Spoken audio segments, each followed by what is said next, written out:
the channel. Says it's live. All right, I think we're live. I hope. Hot fire. Hot fire. All right, well, thanks guys for joining. So welcome to, I think it's our first live stream in about a year. So today we're going to be chatting about the hot topic in the hobby, coronavirus. It's a hot topic everywhere.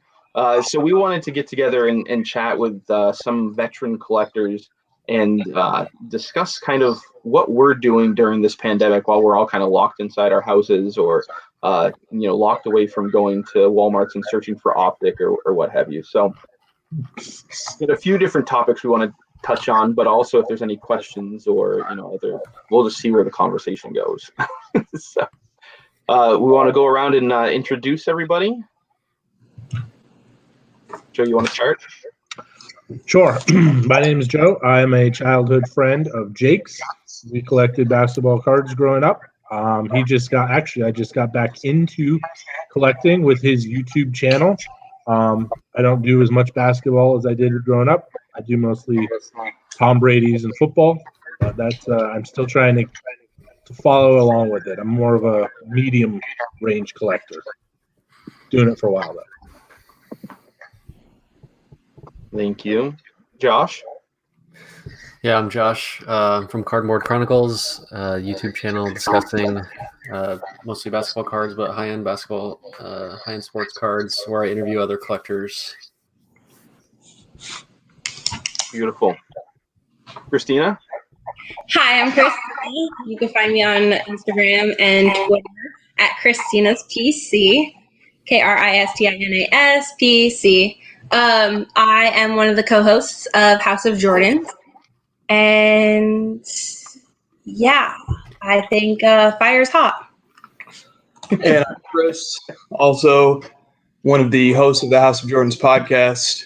I implore the audience to subscribe to our YouTube channel, House of Jordan's, because we're going to start releasing some YouTube content. And Jake, I really appreciate you having us on, even though Pat Geek has a better YouTube channel than you. I appreciate you taking the time. Those All are right. words. Thank you. Pat Geek is a great channel. I'm a new subscriber to the House of Jordan's YouTube. Welcome, Joe. We appreciate it. And Pat Geek, I think, just like House of Jordans, is a member of the Bench Clear Media Network, right? Yes. They're our partners in crime. Yes. He had to say that, though. I know, right? Yeah, I do love the Pat Geek. He had a fun opening not too long ago of Optic, which I have not been able to get my hands on any 1920. Well, I could if I wanted to overpay, but that's a conversation for a different day. It is. Jake, have you been able to track down any retail, even during this moments of social distancing? Retail Optic? Retail anything? No, I have not seen a single retail basketball product in 3 months. I'm trying to help him out. Every time I go out, I look for these things. I haven't seen a basketball product on a retail shelf in probably, about since Prism first came out. That was the last time I saw it. Anything. It's not Donruss. Yeah, I know 1920 Prism, like blasters, came out the gate at $20 a pop, and now they're selling on eBay for $100 a pop. Yep. So strong incentive to buy and hoard. And it's interesting. So they're making the rounds of the hobby social media today. Is the revelation that Panini's card manufacturing partner is no longer able to print cards right now because of the shelter-in-place order in Texas. So that's going to cause a problem in terms of breakers and shops being able to get new material, right, which is interesting.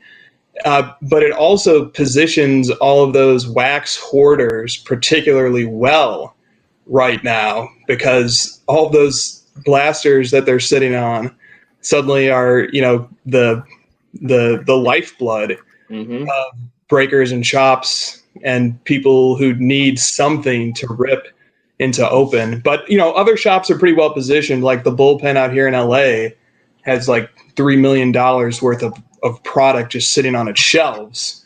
So I guess that they have like David Adams in New York and Buffalo. Like, I think they're still accepting orders. Last I saw from their Wow.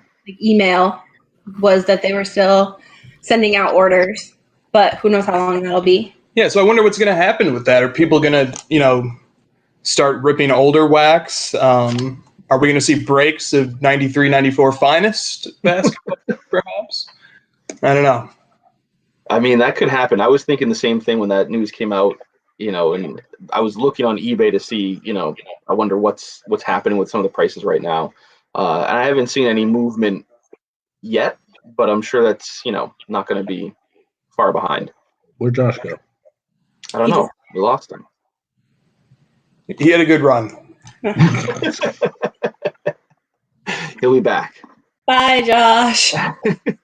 I mean, yeah, I think definitely though, people like us, I mean, we want to open stuff, right? So even if they can't make new stuff, we're going to go find something to open, aren't we? Well, I mean, I even just bought a couple of let's get Josh back in here. There we go. I even just got a couple of hanger packs of, I think it was 1718 optic, just because I just want to rip some more modern product. I mean, I love ripping the 90s, but I have a stockpile of that stuff, and sometimes I just want to open some new shiny stuff. True. Well, that's an interesting problem, I think, for the hobby right now, because breaking was like red hot since the professional leagues were suspended. And now even that is being choked off by, no new product being able to get ripped, at least for the foreseeable future. So it just incrementally keeps getting a little tougher and a little tougher to maintain the status quo in the hobby right now. Yeah, definitely. I mean,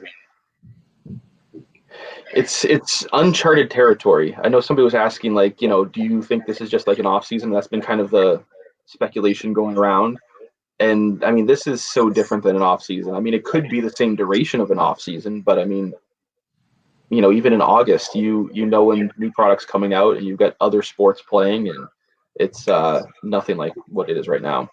Well, I mean, I know as me that does a lot of football collecting. I mean, we're looking at the NFL draft coming up here, the end of the month, which is right before they would typically release tons of new product for the new season and all of the new draft picks, and it doesn't sound like that's something that's going to happen right away.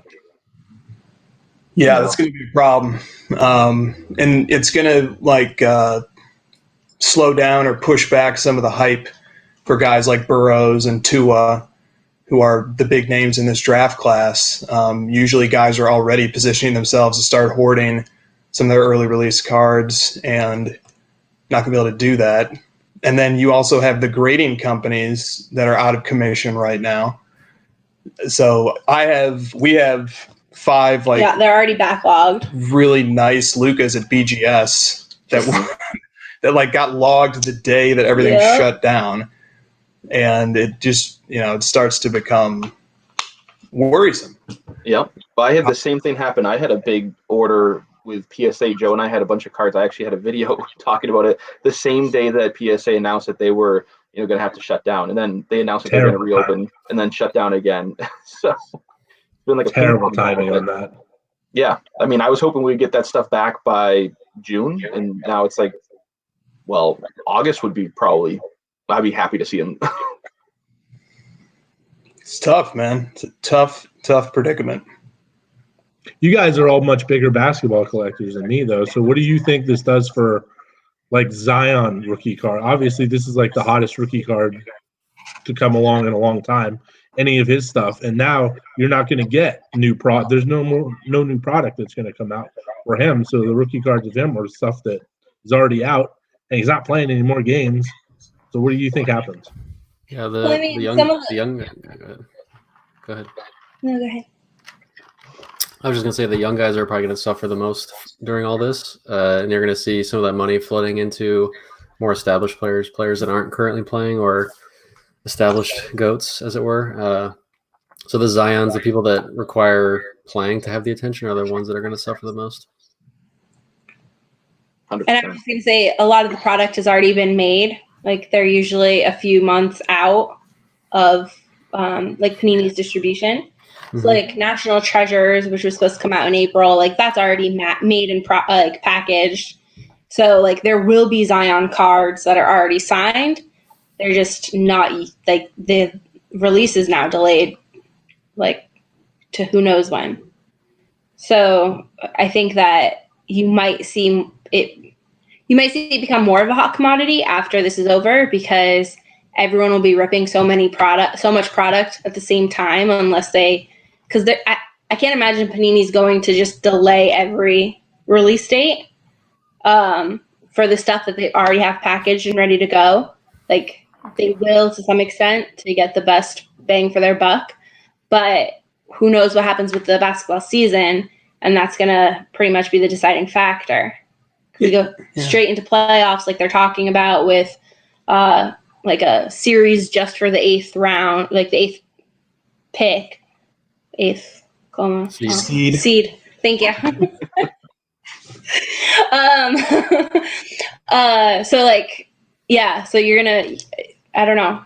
I think Zion's out, right? Like, yeah. The question they're not the 8th seed. They're not really still in the running. Have people seen a big enough sample size of Zion to make an intermediate term or a long-term play? Because clearly, like, the energy that was building up towards the Pelicans being perhaps a favorite to sneak into the playoffs in the 8th seed was building some anticipation momentum into his cards, because if he just has one breakout game against the Lakers in the first round, even en route to a very likely sweep loss to the Lakers, it would be a lot of eyes and attention and hype surrounding that performance. So I think people were kind of banking on that. They were definitely banking on that with Luka. Mm-hmm. The Mavs had locked up a playoff spot. People were looking forward to seeing what playoff Luka looks like. And now that that's delayed or maybe even not going to happen, that sucks a lot of energy out of the short-term participants who were hoping to, see prism-based prism-based PSA 10s hit like 800. People were talking about $1,000. Hopefully that they would see that card reach, and now it dropped off to about $450, $400. So, like, yeah, these guys are getting hurt by this for sure. Even a guy like Kobe White, who is just starting to really get some momentum. The Bulls, weren't making a whole lot of moves, but Kobe White was, and his card prices were also rising. This, definitely hurts a guy like, some of those lower tier guys that aren't Ja or Zion, that might have been, showing some momentum and growth. That definitely hurts them. And then, if they don't play until next year, they're not rookies anymore. Now they're competing for attention with the incoming rookie class. Yeah, but luckily for them, next year's rookie class, short of LaMelo and Wiseman, is not particularly, over. Wiseman's a center too. I don't think Wiseman's gonna have much hobby value. He's gonna be like Ayton. Yep. Yeah. Well, I mean, it all depends on where they go, right? Yeah. I don't think it really matters with that guy. It might not. I mean, it'll be. I think New York is always an interesting play, but we've seen with RJ Barrett this year, it didn't really matter too much. But I think his play also played into that. He was kind of mediocre compared to some of the other guys. It's just putting everything on pause, in my opinion. Like, there's still, like, social media is so strong that all of us are still able to communicate. We're still able to find the cards we want. eBay's still up and running the same. USPS is still going, so it's really just a matter of, like, waiting at this point. Everything's just on pause. I don't see any. When it comes back, it's going to be hotter than ever. I feel like people are going to be so, like, bored during this whole period that they're going to want some type of action when things do pick up, and they're just going to go crazy. Starved. Yeah, I agree. I mean, it's only been maybe 2.5 weeks since that, infamous Utah Jazz, I think against the Pelicans, when, they rushed out on the floor and said, we can't play. Gobert has COVID-19. It's only been, 14, 15 days. Yeah. It feels like a lot longer. Yeah. Right? An eternity has passed. It does feel like a lot long. Like, I miss sports so much. I've been dreaming about Chris and I meeting Luka like every night. And asking him, like, when he's going to be playing, when his shoes are going to come out. I had a dream last night. He was collecting cards. True believer over here. That's an interesting thing I haven't even thought about is some of the shoe releases with the guy like Luka, who's now with Team Jordan. Mm-hmm. Like, what's happening with that? So Frankie in the chat is bringing up something interesting. He's talking about how obviously the Last Dance documentary is already. I brought that up, but thank you. Building a lot of momentum for Jordan, obviously, but also what about Pippen, Rodman? What about Ewing? What about Shaq?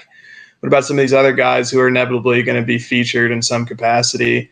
Are they going to see some love too? Reggie Miller, some of those classic Bulls playoff foes, Stockton and Malone, who the Bulls ultimately defeated in the finals of 1998. And it's if you look at some of the base rookie cards from some of these guys like Reggie Miller and Pippen, they already are seeing an uptick, which is a really interesting function of the hobby because a lot of people simultaneously cleverly thought to themselves, let me stock up on these.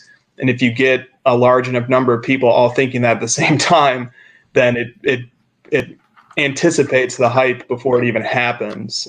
So it's fun to look at some of that stuff and see all the angles and avenues people are trying to play to get in early, maybe to get a card to flip, maybe to get a card that they want to hold and enjoy for the duration of the documentary. There's going to be a lot of interesting little wrinkles that play out during that, the run of that documentary. Yeah, I think it's going to be really interesting. I mean, I think the ratings are going to be through the roof because everybody's starved for sports. I mean, I think I just saw the NFL Network is going to start replaying all of the 2019 playoff games. So that's how starved people are just to see any sport, even with reruns. And I think this is something fresh that people kind of, and I've heard a lot of people talk about some of the younger people, the younger generation that are, familiar with Luka and LeBron, but maybe aren't as familiar with the 72 win Bulls and stuff like that are going to learn and might generate a whole new level of appreciation for another generation.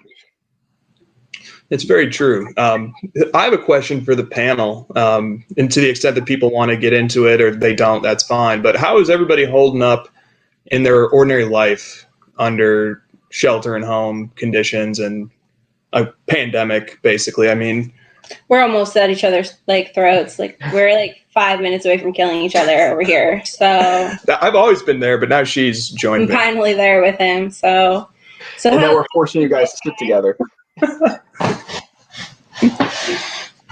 Yeah, I don't know. How's everybody else doing? Pretty well. Yeah. Go ahead, Jake. Yeah, no, I think I'm doing well. My wife and I both we've been able to work from home, and we've got our little one to kind of keep us some levity. She's too little to really fully grasp what's going on. So playtime with her is like a true escape, which is nice. And, all the supplies are lasting for now. We've got a good support system. So, that human aspect is definitely going well for us. But I mean, we'll see how long this lasts, right? Jake, do you find that you've had more time to make hobby content? Like your Q&A video was longer than your normal video, the most recent video that came out, and it was very good. It was very insightful. I had nice graphic overlays. And notwithstanding the PMG slander, I thought it was very well done. So have you had more time to make hobby content, or is it about the same? I think it's about the same because I've had a lot more time to think about the hobby content that I want to make, which is nice, and I've had a lot more time to consume. But I've been making even less Instagram posts than I think I usually do, just because the majority of our conversations are at home are kind of tactical, as far as okay, what do we need to do tomorrow?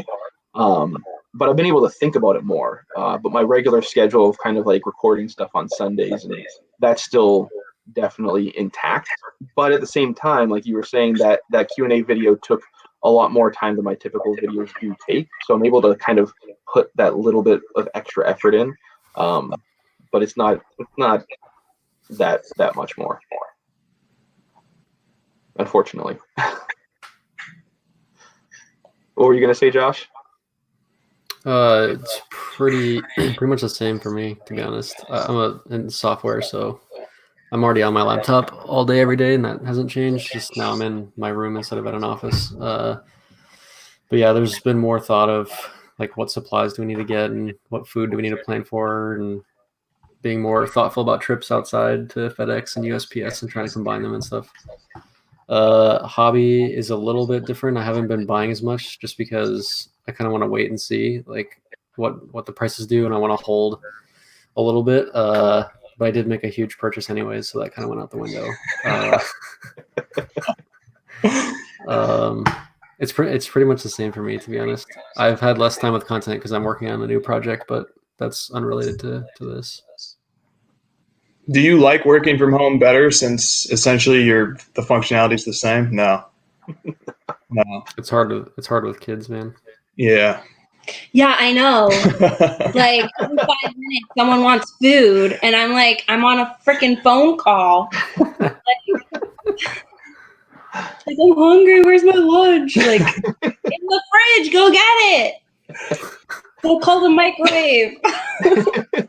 I did have an instance like that where my daughter came up to me while I was in the middle of a call, and she's like, "I want some Cheerios," and somebody was like, "Looks like you got more important things to work on right now." Yeah.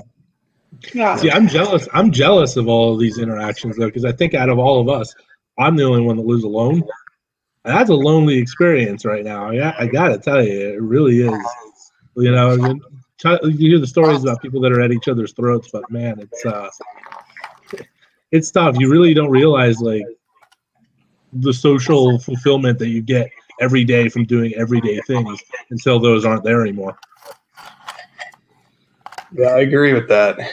I agree. I also get motivated by like being around people and seeing people, and like, you know, I'm supposed to be keeping up with classes right now, and I am, but it's not nearly as interesting when it's just you sitting in front of a computer for 8 hours. Oh yeah, I'm doing the same. I'm picking up a bio degree. I'm in classes right now trying to finish up, and it's not the same when you're not in front of people like that. I totally understand. It's much less interesting, actually.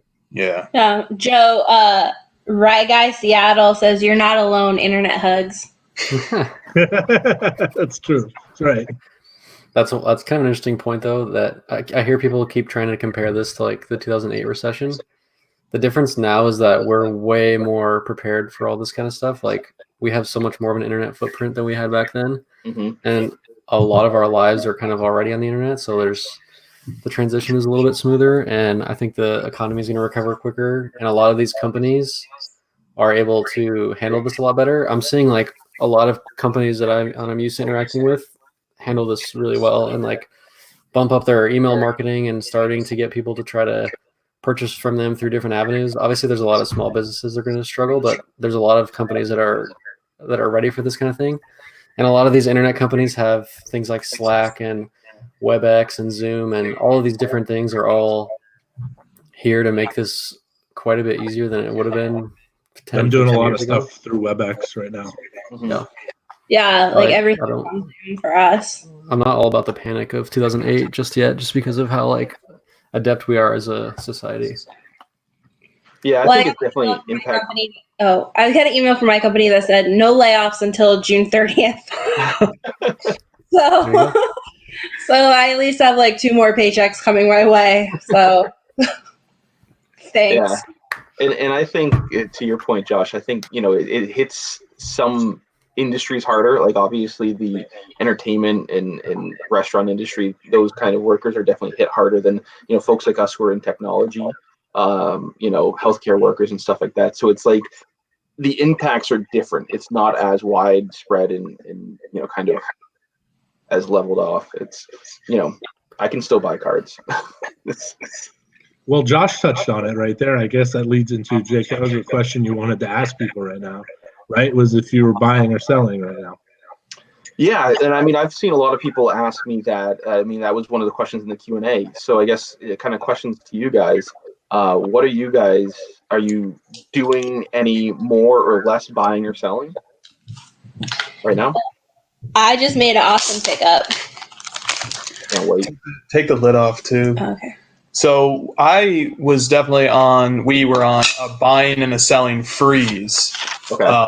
for at least like a week. It lasted about a week after the NBA suspended play. And then after the card market kind of sorted itself out, which happened very quickly, we bought this. So this is 2019-20. This is not a rookie card. This is from the set called Origins, which was the first year of Origins for basketball. It was a pretty popular football product, and Christina liked it a lot when she was doing some breaking for the bullpen. So this Luka 101 popped up, and I felt comfortable enough at that time that like the package would get here, and the price was extremely fair. So we went ahead and picked that up. So like buying was on a pause for a week, and then we started buying stuff again. And then selling for me had been on a pause for a little while because like the stuff that I would sell, whether it's, Luka stuff or whatever, or even Jordan stuff, it's still like the Luka stuff doesn't really make a ton of sense to sell right now if you're optimistic that the season's going to come back. So like it's just not a time to sell that stuff. It's not optimal. But now I'm sort of starting to think like, well, I kind of want to get some funds coming in here again. I got some stuff I want to buy again. So I'm dipping my toe back into selling stuff again. I just listed this bad boy for sale, and I'll shamelessly plug it. There we go. LeBron, he might not be recognized as the MVP this year, but he has had an MVP caliber season. And you don't even need to qualify that with, it's his 17th year or he's 35 or whatever. By any objective measure, he's having one of the two best seasons in the NBA this year for sure. And my argument would be the way that he's picked up steam, the way that you look at on-off statistics, comparing him and the Lakers with versus without Anthony Davis, with or without LeBron on the court. LeBron's impact has been massive this year, and the guy has total control and command over however he wants to dominate a game at any given time. So this year he said, I'm going to lead the league in assists. And the last time I looked, he's leading in average assists by 2 over the next closest guy. So he just said, this year I'm going to be the assist king, and he did it. And the Lakers are really clicking on all cylinders now. So whereas like the Bucks, Giannis is sort of the elephant in the room. He's the other clear MVP frontrunner. The Bucks already had a cohesiveness to that team. The Lakers were gelling a lot of pieces together for the first time. And then you see them hit their stride. You see them beat the Bucks and the Clippers in back-to-back games right before the season ended. I feel like if we had gotten those last 20 games, the MVP conversation might have even tipped in his favor. So I started reflecting on all that. I was listening to a podcast with Zach Lowe and Bill Simmons where they were discussing who should be the MVP this year. And I was just like, well, maybe it's not such a bad time to put a LeBron card on the market, because I think people are reflecting on this season with a little bit of distance and appreciating what a tremendous season he had. Yeah, I think that's really interesting about the assist leader, because that's kind of like a Wilt Chamberlain move where he did the same thing. He went into a year and said, I want to lead the league in assists, and did it. It's kind of a boss move for sure for a guy who, like Josh has said many times, LeBron's already got his legacy cemented, and he's just adding to it at this point. Yeah, he does. Right, Christina? I was told I wasn't allowed to say anything bad about LeBron from now on. Say something nice. So I'm going to say Space Jam. I will not talk about Space Jam. They could have at least like made a new idea, okay? Okay, say something nice. I really enjoy this card. Yeah, it's a beautiful card. It is a beautiful card. Pulled it yourself? I did. I pulled it myself. It looks really nice. Yeah. It looks really nice with the yellow and the purple. Just show it. Because the plastic makes it like kind of a little bit of glare, yeah. Yeah. Yeah. You can see it better on episode 22 of House of Jordans, now featured on our YouTube channel. And so eBay store. Go check that out. We'll do a But back to school card sticker. Oh shoot! I should have had. Yeah, that one deserves it. I really like the design of the card. It really fits well with the banana yellow Lakers jersey. It's like a little bit of Mardi Gras. Yeah. Sure. Speaking of LeBron, something that I picked up in both Chris and Josh are responsible for me to kind of dip my toe into this. It's the Mosaic 2016-17. Yeah, baby. I think I've got 2 of these now. So I got bit by the bug because I do love the silver refractor, so I got some LeBron and some Steph Curry's of that Nice. Prism Mosaic set. It's a very exciting time for Mosaic, even though the release has been pushed back a little bit from what the scheduled release date was. 2019-20 marks the first year in which Mosaic will be a standalone hobby release.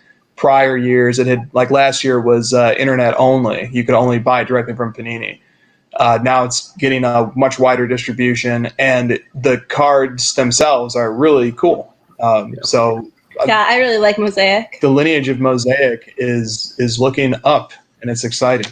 It's a really cool set. But the flip side is that some of the other sets that we like Threads and Threads and Status. Threads and Status got discontinued as standalone products, and now they're coming under the Chronicles umbrella. So we still have them at least.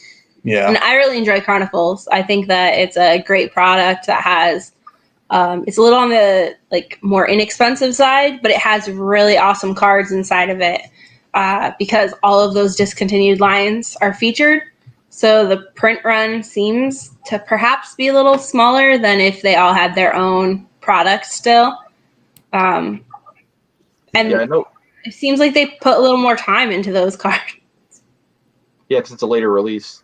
Yeah. I know last year I noticed that they put so in 17-18 I picked up some retail essentials and I liked it a lot, and they put that into Chronicles last year. So it's kind of interesting. Some of those kind of niche favorites end up getting into Chronicles, because I know Status has started growing a lot of steam in the last year.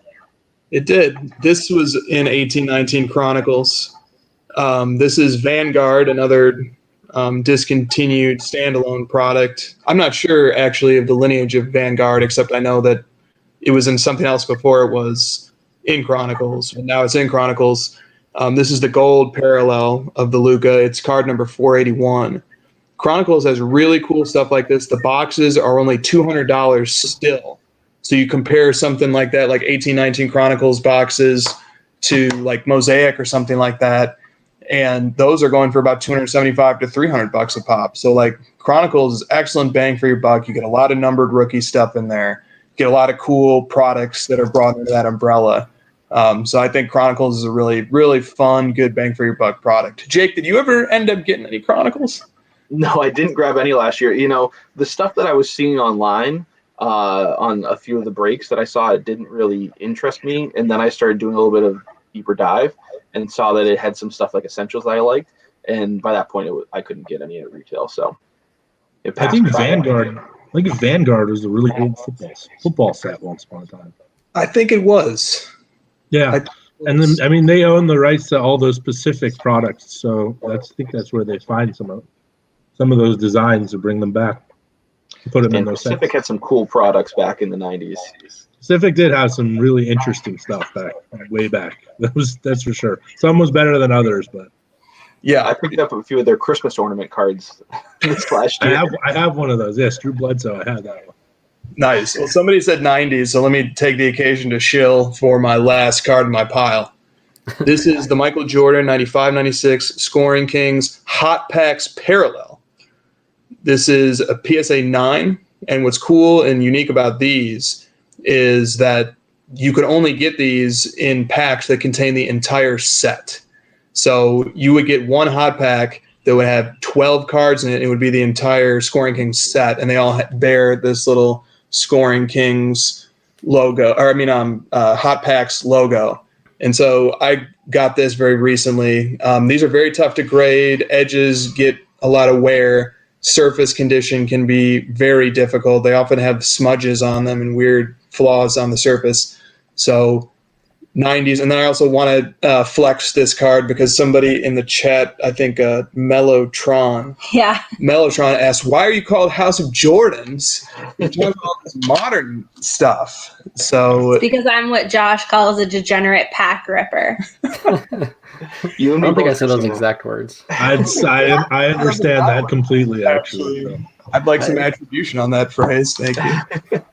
I may have Speaking of 90s, one of the cards that I've been stocking up on, in all honesty, is I talked about it a little bit in the Q&A, but I've got a few of them here. The 97-98 Star Attractions Gold Penny.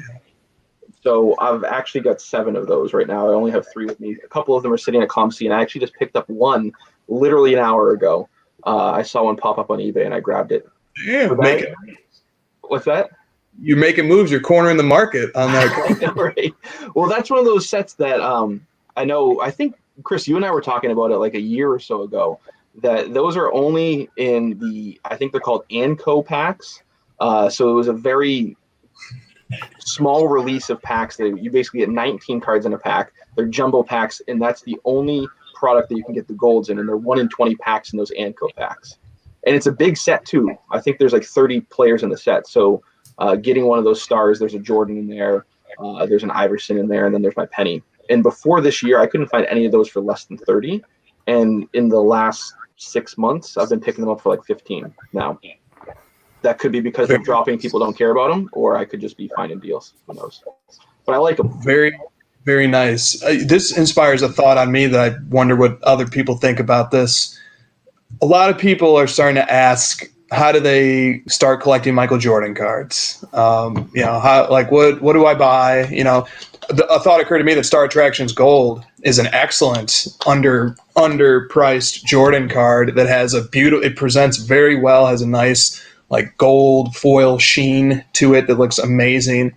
That's a fun card maybe to dabble in if you're looking for like a low entry point card. But I wonder what others would say. Would you even counsel people to buy Jordan cards right now or not? I mean, people want to have those cards for the duration of the documentary, but the prices are already building in a lot of anticipation value. Well, I know, Jake, you always say that Scoring Kings, the Jordan Scoring Kings, is one that you should have, right? If you're going to start a Jordan collection. I think the Scoring Kings, I've got one right here. It's raw.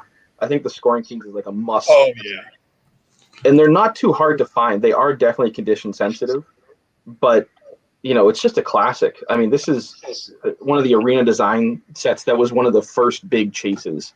It wasn't the first big chase insert card, but it was definitely one of the first. It was one per box.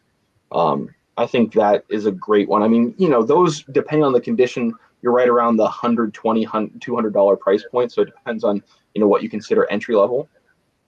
I know just this week, I actually picked up a few Jordans, and I was kind of like pinching myself, like, who am I buying Jordans? But some of those lower level, I think a couple of them from 96 and one was from 97, that I was able to find for like, $20 or so.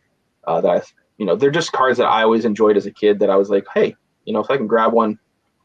But one other one that if you're, something that I think is a little bit underpriced, but definitely getting into a higher price point is the Game Dated, which I know there's a PSA 9 that PWCC just had. $1,500 for that. I've got the penny here. And I talked a little bit about those. I know Adam has talked about these. This is one of those, it's hard to recognize if you haven't seen them in person, but once you see them with that foil, you can't mistake them for the base cards. And, the estimated population for each, or the estimated print run for each, is somewhere between 1 to 200. So those aren't serial numbered, but, I think the most people estimate that there's like 120 to 150 of each. So if they were serial numbered, very low number, just something similar to like Legacy from 96, 97. So if you compare the prices of those, and I've actually been putting some data together, you compare the price of that one compared to some of the other stuff from 97, 98 that are serial numbered to the same approximated print run of that. The Jordan, especially looking at the Jordan, is considerably less than any of those other ones. I mean, even when you're looking at stuff like First Day Issue from Stadium Club, which does not get a lot of praise, the Game Dated is still lower. I think I'm not a Jordan collector, but I actually did pick up a Jordan recently. I think a great iconic card I wanted in my collection was a 96, 97 Topps Chrome. Oh, yeah. I think, the first year of Topps Chrome, God, when that came out, that was pretty special. That was pretty special to see. I mean, I was a little kid, and I wasn't going to get much access to a Topps Chrome pack back then. But to see that, and that, because the set's so iconic, you want the Jordan. I mean, some of them are cut a little funny, but about $30, I think, can get you one of those right about now. Yeah, those are fun cards, especially if you can find one without a lot of green on there. There's that problem too. Yeah, I guess it's pretty cheap. Especially if it grades out well. Well, based on the prices of like Prism stuff, that older like Topps Chrome, Topps Finest stuff is kind of being overlooked just because everyone's so hyped on the current players with Prism and stuff that other stuff started to pop off. Like I know I was talking about the 93 Finest for a while being crazy undervalued, especially the PSA 10 Jordan. And I bought one for $2,000, and I think Probstein just sold one for close to $8,000, and that was like 6-month turnaround. So it's not shocking at all. It's first ever Jordan refractor. I don't even understand. The first ever refractor ever, not even just Jordan. Number 1 in the set. First refractor ever made, and people go bananas for like 1 billion refractors made today. It's kind of insane. Totally with you on that one. Yeah, and 94 Finest, 96 Topps Chrome, the first ever Chrome refractor. The PSA 10 of that Jordan is a Pop 7. I've been talking about that card for a while. I think that's going to be a huge whale of a card. And there's one that just sold, right, Chris, for like, was it 10 or something? 9? Yeah. And it's like the worst copy of a 10 you could ever have. It's like greener than hell. It's got a refractor line. It's horrible. Yeah, I think the 94, 95 Finest refractors are crazy, like underappreciated. Like, I love the look of that set. All of those early 90s Finest, I think that one is the best looking refractor. It's the first year that they had the peel, so you got kind of that debate going on there. I really love the 94, 95 refractors, especially the penny. Yeah, it's a great set. And you got Jordan wearing the 45 jersey, which is nice. Fun to have one of those. There's that mythical copy of the base with 23. Right.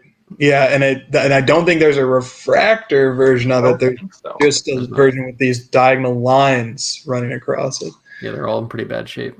Yeah.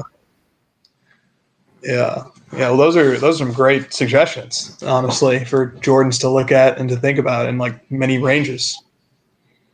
I know. I just love that first year of Topps Chrome. I mean, I actually picked up a few months ago. I picked up Jerry Stackhouse just to have a refractor from that set because it's just looks so nice. It really does. Yeah, they did that set very well. It did. So I know we've talked a lot about like buying and selling. What other stuff are you guys doing while we're kind of all stuck in our house with your cards? Sorting, reorganizing the PC, appreciating the cards I do have while scrolling through eBay for cards that potentially I might want. So not just like buying, but window shopping, I guess. Preparing for when it comes back. Pretty much. It's like a birthday wish list. Like it's not your birthday yet, but it's coming. That anticipation. Yeah, I mean, I am a terrible hobbyist when it comes to sorting. Like my collection, Joe, you've seen it. It's not well organized. It's an assembly. Yeah, not a collection. Joke around. It's not a collection. It's assembly.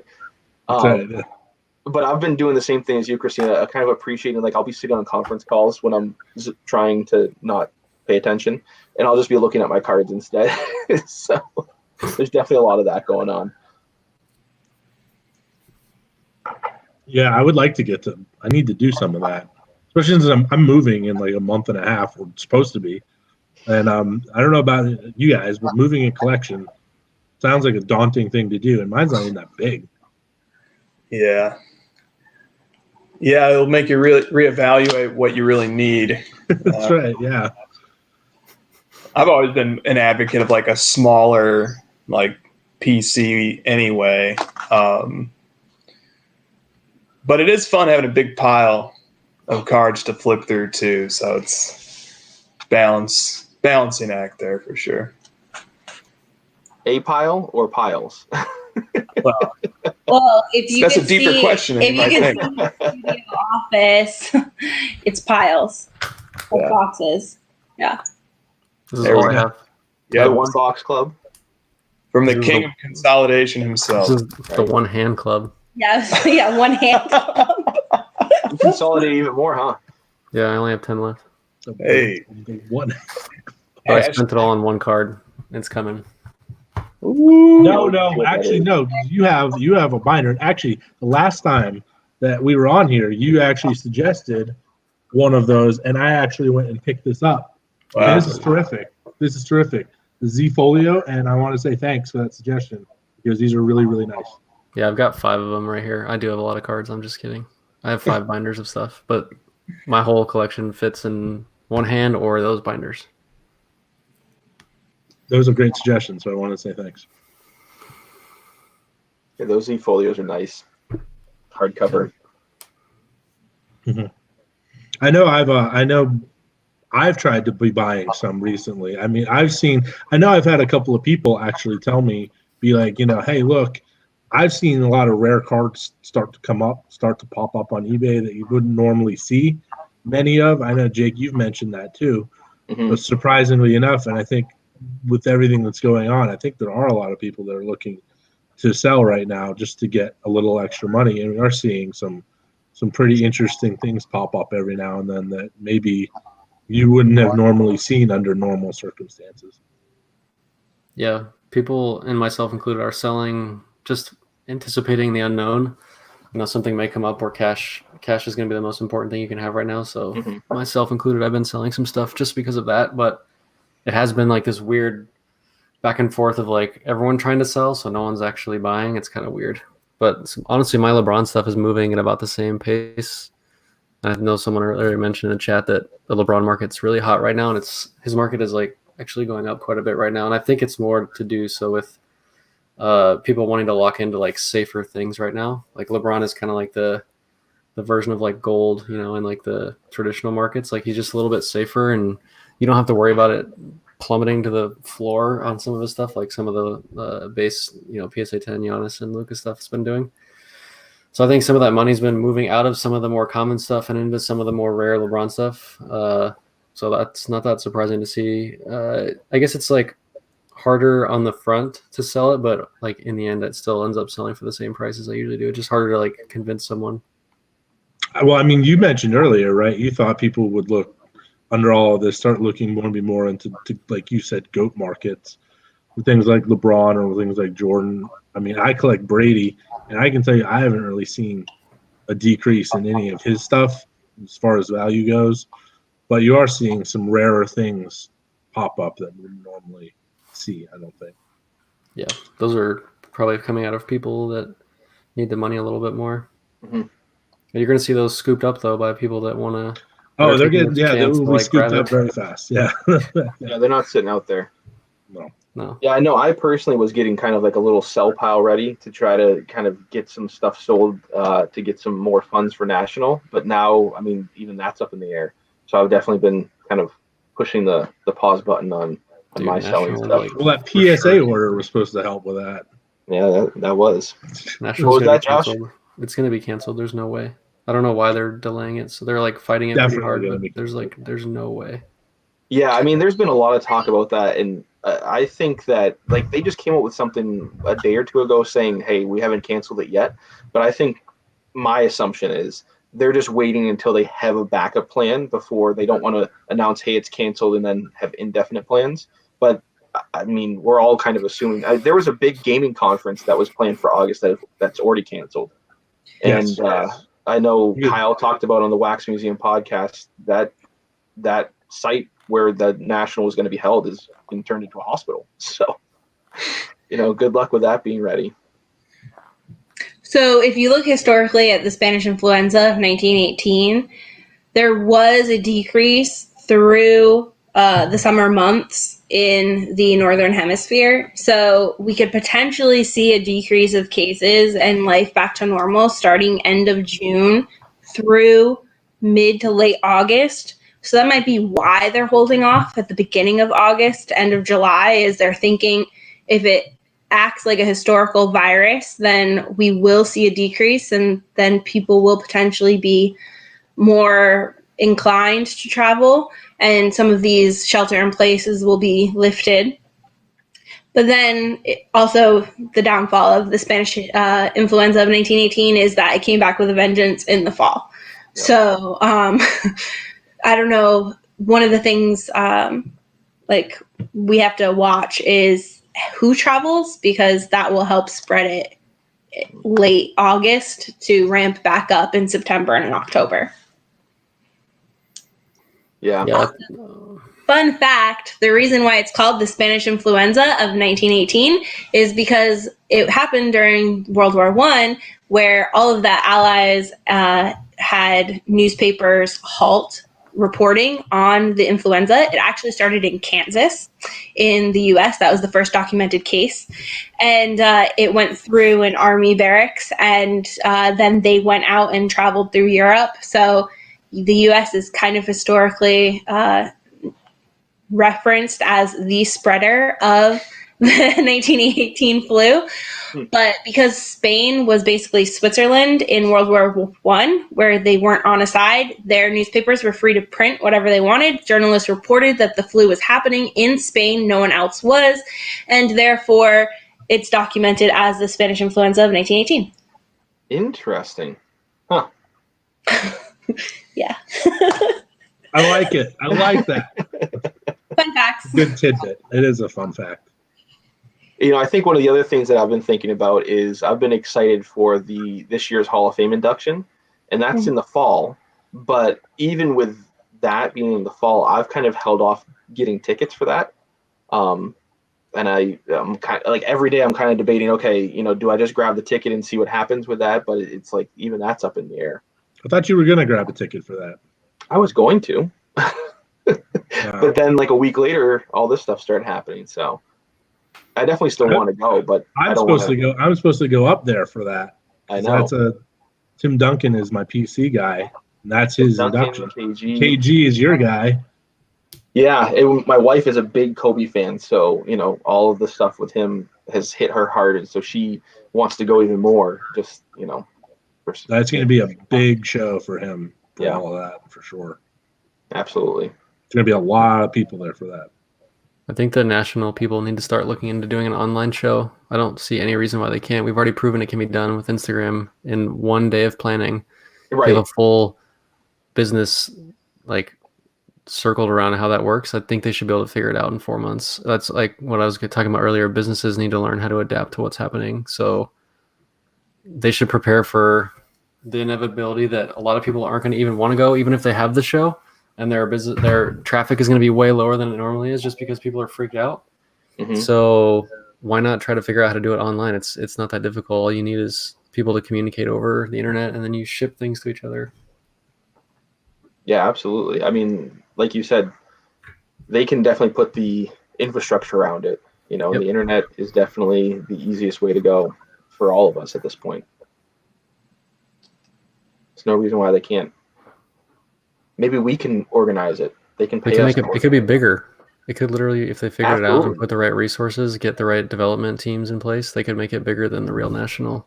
Absolutely. You're going to even see you're going to see economic systems change based on this. You're going to see more companies do work from home. You're going to see that companies realize they can save money during these times. So you're going to start seeing more people working from home. You're going to see more businesses running remote, and you're going to see like a lot more work from home scenarios. Like people are going to realize that there's going to be changes after this. So people might as well start adapting now.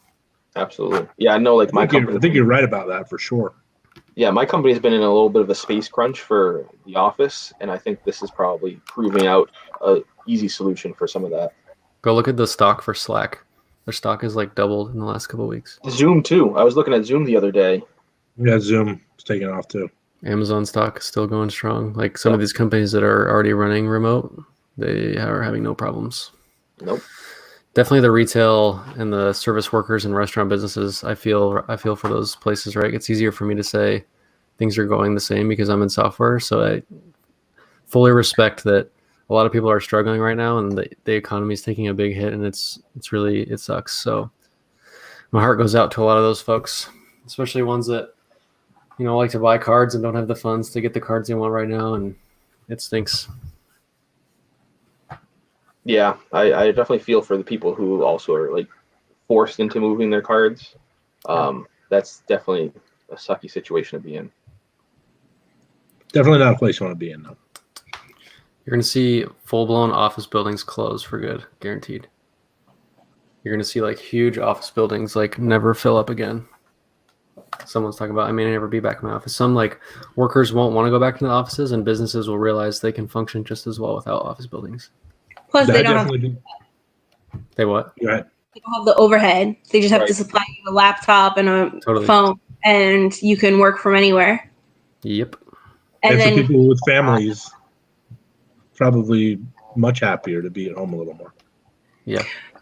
I mean, especially in Los Angeles where people commute crazy hours just to True. travel like 20 miles. Like it could take you 2 hours to go 20 miles in LA. And So side effect. hours, yeah, that's 4 hours of your life that you get back from working from home. Yep. And now there's like no traffic when you drive in LA, which is really And there's nice. like no pollution right now. If you've seen some of the reports from scientists about like the strain on the environment has been like hugely positive.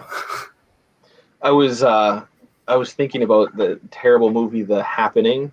I don't remember when it was, like 2000. Oh, jeez. That the Mark Wahlberg and Yeah. yeah. The environment was fighting back against people. But I was thinking the same thing about how few people are driving around. Yeah. That movie was terrible. If anybody's A thinking lot about of people driving around down here, I'll tell you that much.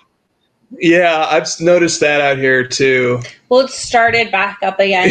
Like really, People are getting more cavalier with, venturing outside, and I see like especially like car traffic is picking up. Maybe I would roughly estimate like 20% every day. It's partially a function of weather getting nicer, I think, and like LA weather about 2 weeks ago, and then a week ago was rainy and like 55 degrees. So for Angelinos, that means that's stay inside and stay home. yeah, weather. that's normally stay inside weather. It's raining, I'm going to call out from work. Literally, that's what people do here. Now that it's like in the 70s, so maybe there's two different explanations here. Maybe I don't know what is the real cause of people are just sort of starting to feel more courageous about venturing outside, or if it's because the weather's nicer and they would have been outside anyway. But I'm definitely seeing people starting to be outside more, for better or worse. So,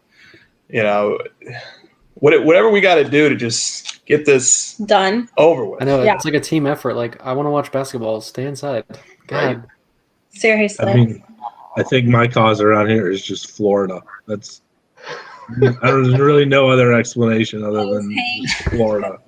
That's I it. was saying that Florida's trying to be 2020's Florida man. We are, yeah, the whole state. Yes, we are. Yeah, the whole trying state. real hard. Florida man of 2020. Yeah. We are. We're trying real hard.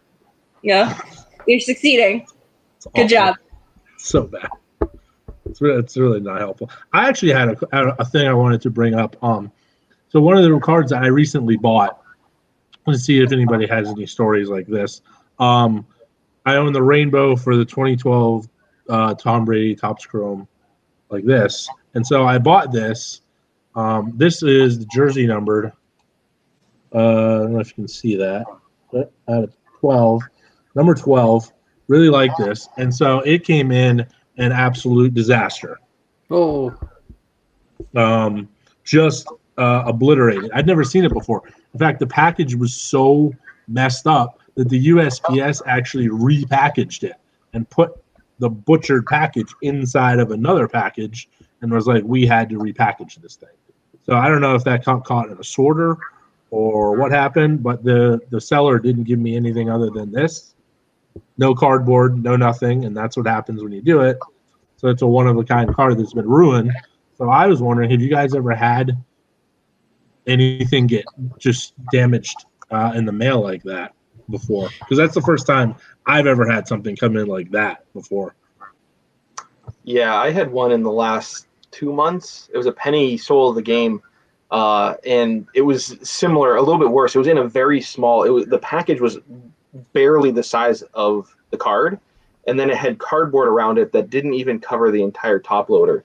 So when I got it in, one of the corners, just one corner on the package was a little bit messed up. And then when I opened it up, just the entire card, it looked like yours, but a little bit worse. It was rugged, and it had a visible crease on the back. And I got a refund. I had to go through eBay. The seller was not too thrilled, but he's still trying to sell it as a mint card. So good luck to him. Oof. Yeah, no, we've never had that. Knock on wood. Yeah, I just knocked on wood while you were talking. That's probably not happened. Yeah. It's the only time it's happened to me in, 20 plus years. Not all those buying on eBay, but I've been buying on that eBay. was the first time ever for me. Yeah. Man, I was not very happy about it, but I would- and the fact that it's a jersey numbered card of it too, which just kind of stinks because there's not any more of those. So Yeah. it's the only one. But Yeah. well, glad to see that none of you have had that experience. Then now, even with graded cards, you never had like a graded card come in poorly. Oh, I've had a graded card smashed to pieces actually once. That was so weird. It was a penny atomic refractor from '99 Bowman, the one where it's like kind of the ice pattern. Yeah. Dude, I got it and it was like destroyed. The whole BGS case. It was a BGS 9.5. It was just absolutely destroyed. I don't know how it happened. Like Was the it whole from box. BGS or from another seller? That was from a seller. Yeah, no. And it seemed like a decent box. I don't know. Maybe it looked like it got ran over by a car. Yikes! It might have.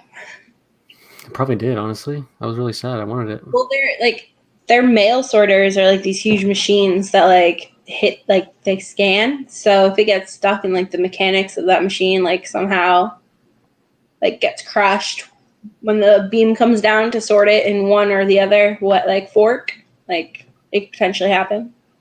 Yeah, it didn't show up for like 3 weeks, so something happened to it on the way. Yeah. Did they package take it in an envelope or in one of those plastic bags? Was what packaged in an envelope? You said that the USPS repackaged. Yes, they repackaged it. They took the bubble mailer and they put it in like it was like one of those plastic, Clear clear see-through like envelope sort of. I've gotten mail like itself that way, but never a card, thankfully. For like beat up mail of some kind, right? Yeah, like a birthday card from like my great aunt, and the $20 was missing, and it's like, yeah. Yeah, right. Yeah, yeah. Yeah. Of course. Yeah. So I've had that. I don't know. My USPS has been pretty bad with missed deliveries too, as I live in an apartment. Unfortunately, when things get misdelivered and they get scanned in, you don't get your money back from eBay because they sit and they see that it's been delivered. And they're like, well, what can we do? It says it's been delivered at your address. They're like, I didn't get it. And then that's it. Yeah. You're out the money. Time for a P.O. box. Yes. Yeah, it is. I wasn't moving in a month and a half. Too late Right. for that. Also, shipping insurance. I got collector's insurance this week. Highly recommend looking into that if you have. I know. Just got it. I got it. Okay. Got it. Okay. I was gonna say I heard that one of you guys are like. have is worth a house. I heard that you guys have your coverage a little bit low over there, so I don't want to hear. I told someone who set up the collectibles insurance that my PC was covered first because it was a little low. And now it's only covered because it's not high enough. Yeah. And now my PC value has gone up, so I'm the only one who's actually covered. Yeah, that's what I was saying. Yeah, exactly. Yeah, let's talk about your PC over there. The whole thing is mine. Uh-huh. This is the tyranny I live under. Chris, how much are the 96 Chrome Jordan PSA 10s? The last base PSA 10 I saw was about $500. Dude, 2012 Prism LeBron PSA 10. I'm just saying, it's pretty easy parallel to make there. I think that's a great parallel. Yeah. Yep, that's a good one to look at. I think the 27 guy has a pod talking about the 2012 Prism set coming up this week. Sure he does. Yeah. I don't know. I think I saw something about that, but Yeah. No, he's big on the 2012 Prism. He got the Kobe Gold. He may have some LeBron Silvers or something like that. I mean, so he's big into that set. It's an important set, no doubt about it. Gary Vee was big into that set too. Overhyped, big time. So many other sets that are more important and older and rare, like drives me crazy. I am looking to pick up the Brady's from that set. It's certainly not as crazy as the basketball set is gone, but people are thinking that, and the prices reflect that online. The Brady Gold's pretty expensive. That would be probably too expensive for me. My friend just got the Rogers Gold for $1,500 PSA 10. Wow. Rogers gold would look nice because it's like a Packers color too. Yep. That would look really good. Still pretty expensive for football. That is, yeah. The penny silver from 2012 was only like $30. People are looking at that set. I actually bought a box of that, like month ago. I don't know, Jake. When did I buy a box of that? Like a month ago. Trying to find one of the Brady's in there and didn't get it. Oh, football. Yeah, football. Definitely can't afford the basketball version of that. Topps Chrome 96. Add to watch Beautiful list. set. There's a couple boxes out there on eBay right now. Of what? 96 Topps Chrome. Yeah. Of 96 Chrome. Yep. Those boxes are about $4,500 to $5,000. Yeah. Easy. Whoa. You get annihilated on those boxes, don't you? Oh yeah. Because you basically have a refractor of Jordan or Kobe, or you're screwed. Right. Yes. You have to. And the centering is terrible. Well, the Kobe PSA 9s are like $7-8 or do they dip? Nah, they're holding up. They're like 6 to 8 or something like that. What do you get in a box? Probably what? Two refractors, probably. Back then, maybe one. I think it was 1 or 2. I think there were I think there was 24 packs, and I think the refractors were 1 in 20 packs. I think. Ooh. Dang. No parallels. No other parallels. Nope, just those. And the inserts don't hold a ton of value. There's more No, I parallels can't in do that. 2012 Prism. Everyone's like, there's Yeah. not that many parallels. There's still 3. There's Right. 1 in everything else in the older ones. Yeah, there are still a few in that one, I guess. Green, silver, gold. So is there a red in the basketball too? There's a red in the football. Not the first year, no. Red, I think, started as a Target exclusive. I don't remember. Oh, there's a red die cut in the football ones. I didn't know that wasn't in the basketball ones. That's interesting. All right. Well, we've been chatting for about an hour. Any final parting thoughts? Can I plug my new app? Absolutely. I can't say the name of it yet, but I'm working on an app and it has been completed. The website is live. I'm just not going to launch it yet. So there's a new app coming out that I've been working on. So check out my Instagram and I'll be posting about it soon. But it's going to be about hobby content and aggregating hobby content. So it's going to be coming pretty soon. And I have a pretty big purchase as well. That's all. Just a game-changing app and a monster purchase. Nothing. Well, plug the new channel, Chris, and the new setup. Yeah. So we are now on YouTube, following in the footsteps of some of the other great content creators on this very stream. Give us a subscribe if you can. It's just the House of Jordans. Just search House of Jordans and you'll find us. And we're adding like a video element to our podcast, so it should be fun. But yeah, that's about it. And if you got any Luka 1-on-1s that you want to let go of, hit us up. We're buying those too. So Also, just a shout out to Bench Clear Media and the other shows on Bench Clear Media with us, including Breaker Culture, Wax Museum Podcast, and Pack Geek. And benchclear.us is where you can find all of the shows and the content. I don't really have anything to plug, but I would just like to say that I recently bought a box of this. I opened this. I collect the base refractor set, and somebody on Instagram named Skunk Pack 4 was nice enough to send me 2 that I didn't have in my base set, and I want to give him a shout out and thank him for that. Nobody's ever sent me any free cards through the mail before, so I really appreciate that. And I hope you guys are all staying safe, getting through this time. It stinks. It's a little rough, but we're all going to get through it, I think. And I wish the best for all of you guys and your families. Absolutely. Thank you. Yeah, I hope everybody stays safe, healthy, and keep collecting. Wash your hands. Wash your hands a lot. 20 seconds. All right. Thanks, guys.